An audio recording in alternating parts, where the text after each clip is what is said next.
Bet365 punter Jon Howard has been jailed for 5 years after winning £236,000. But what did he discover that led to so much profit? And how could he be prosecuted for placing bets with the UK's most profitable betting company? It's confusing, right? Whilst investigating, I've had additional information shared with me about similar cases because Jon is not the only person that's been taken to court for beating the house. If you've got a Bet365 account, should you be worried?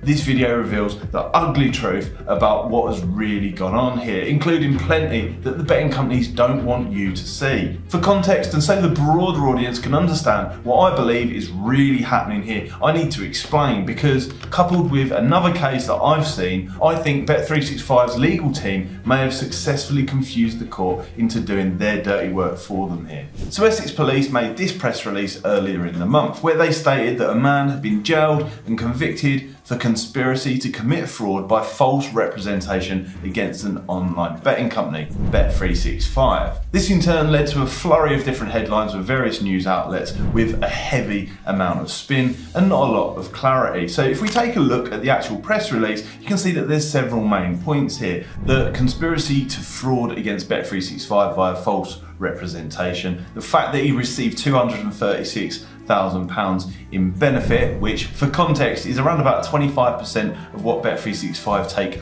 per day. Fraud against the bank Santander in there, which is just breezed over and there's only one line on this. Now there's an alternate theory about this, which we'll cover in a second because I think this is crucial. But Santander seems to be the missing link here and why he was prosecuted, in my personal opinion, because there was a way to get free money out of Bet365 using them as a loophole that actually other people have discovered in the past. Now, it's interesting to see how there's a heavy focus on the fact that they're saying he exploited bonuses and received benefit by creating multiple accounts, which is something that a lot of this audience following this channel may be concerned about because it's a common thing that happens. But there'll be more on that in a moment because I don't think everything is as it appears here, having seen this alternate case that's been sent to me anonymously and informed by other sources. We'll unravel that in just a moment. Now, it's said in this press release that the syndicate involved with Jon Howard had around about 1,000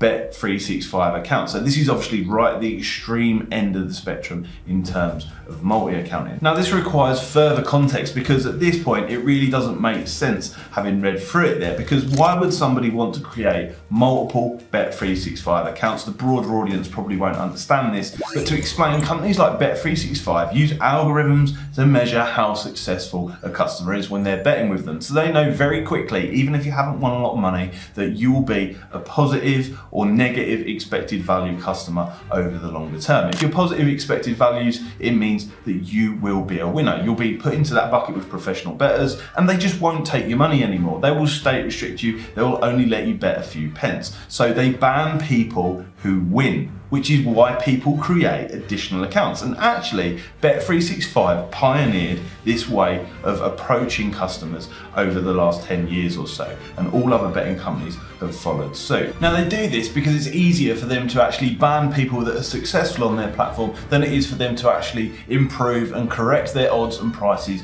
via their products. Plus, they get to behave as judge, jury and executioner, with the Gambling Commission allowing them to do that. And even worse than that, they're allowed to abuse the powers that are given to them to identify money launderers and people that have gambling harm by asking for your bank statements so they can connect up multiple accounts. So aside from the bonuses, they won't actually allow people to win with them. They only allow people that are long-term losers. And in the past, they've actually had VIP schemes for people who consistently lose because they're considered to be a very important customer. You may have seen some addict stories about it. And the interesting thing here is, why is Bet365 not taking the addicts to court that have multiple accounts? Why are they not concerned about fraud on the addicts that lose money to them consistently? As a side question, I see somebody say, how many Bet365 staff have been prosecuted for letting that actually happen to losers? Again, they don't seem so bothered in that direction. Now it's interesting because if Bet365 are really concerned about multiple accounts, surely they will be keen to refund all the money that they've taken from people who have consistently lost with multiple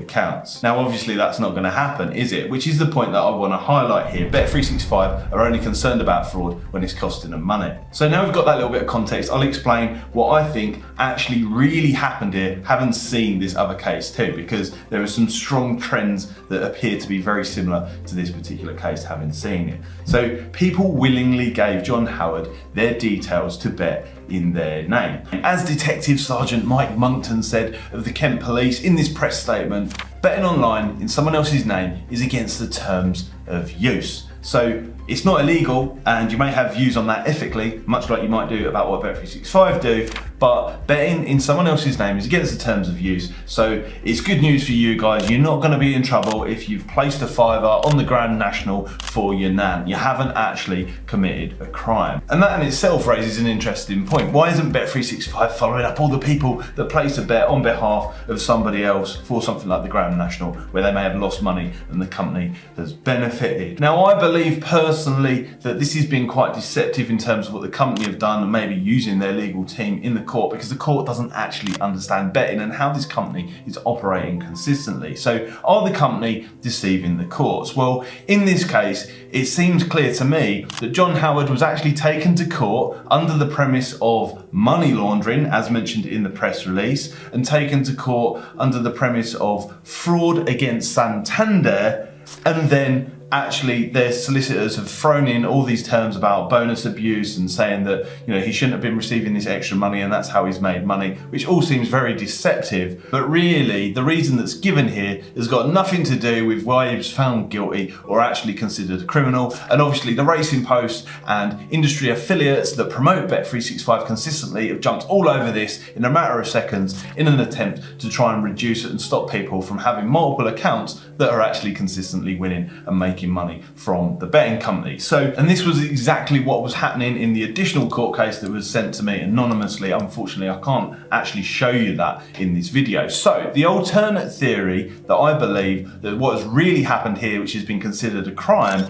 is maybe Jon or people around him in his syndicate had discovered that previously it was possible to deposit money with Bet365 via an alternate account. So basically the person that didn't own the betting account, you could deposit into that betting account with a different card from a different person, place bets with that betting account. If they should win, then you go, hey, I'll keep the money. This is almost the opposite of what Bet365 do, by the way. And then if the bet should lose, you submit a charge back to Santander and say to Santander that this money was deposited into this account and it shouldn't have been. I didn't give permission for that as the third party person not connected to the account. Now that is obviously very bad, shouldn't be happening, but it's nothing to do with what has actually been published in this press release or the newspapers, because quite clearly, and again linking to that alternate case that was sent to me with all the details, people involved in this have no idea how these betting companies operate and what is actually truly going on here. Now, it's not illegal to place bets on someone else's behalf, so there must have been more that went on in this case. If you're worried about it and want to bet totally unlimited and unrestricted, then you need to see this video here in the end screen showing you how you can do it depending on where you are. Thanks for watching. I'll see you guys next time.